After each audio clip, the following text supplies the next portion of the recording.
Hi everyone. Today's video is a real-world example about demerit goods and indirect taxes in the Mexican state of Oaxaca. So let's have a look at the text. So sales to minors of sugary drinks and junk food have been banned in the Mexican state of Oaxaca. Penalties to firms that violate the law include fines, business closure, and even jail time for repeat offenders. Even the promotion of these demerit goods is forbidden as the state looks for ways to reduce childhood obesity. So they're trying to tackle childhood obesity. Oaxaca has the highest rate of childhood obesity in the country and the second highest rate of obesity in adults.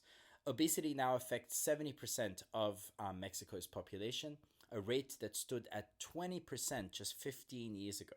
Health experts claim that obesity increases the risk of diseases like diabetes and can lead to earlier death. Business owners worry that the ban will reduce revenue, which makes sense. Banning sales to minors, they lose a lot of demand because now they can't sell to that market, that target market, right? While lawmakers argue that the approach is designed to protect children, not to hurt firms.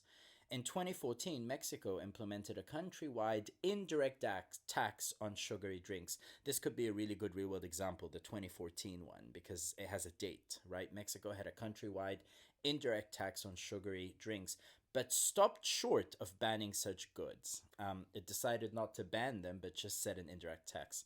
The upside to the regressive tax was an average decline of consumption of 7.6% over the next 2 years. So remember, all indirect taxes are regressive because when they are measured as a proportion of income, they fall harder or they are a greater burden on low income households than they are on higher income households. So all indirect taxes are regressive and will always hurt lower income households more than higher income households.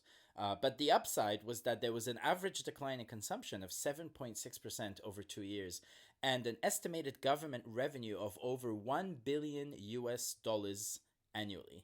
Okay, so the government raised about 1 billion US dollars in extra tax revenue because of this indirect tax. However, the soft drink industry claims that there's no evidence that falling consumption is leading to a decline in obesity rates. So the soft drink industry is trying to say that even though there is falling consumption, it's really not leading to a decline in obesity rates because it might be other factors like junk food or other factors that are leading to this really high obesity rate. So how can you use this real world example? Well, this real world example can be used for any essays about demerit goods and negative externalities of consumption. So you would draw a demerit good diagram where the MSB is less than the MPB.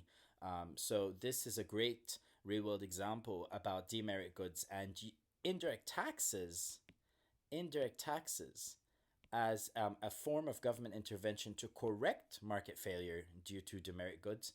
You can also use this to talk about regressive taxes and how they impact, how indirect taxes especially impact the poor. So this is a really good real world example about demerit goods, indirect taxes, can even be brought into the economics of inequality and poverty.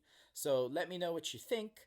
Also, I'd like to share something with you. I am shifting all of my real world examples to Instagram. Now, this doesn't mean I'm going to stop making real world example videos. I am for YouTube, but my Instagram account, IB Econ Guru, if you pay $25 on Buy Me a Coffee, you get access to my real world example club. What happens is I add you to my close friends list on Instagram, and then every Wednesday I share a real world example along with a diagram and how you can use this in your essay. Now, the first 20 members of this club will get a free 15-minute Zoom Q&A session, which they can redeem anytime before their IB exams.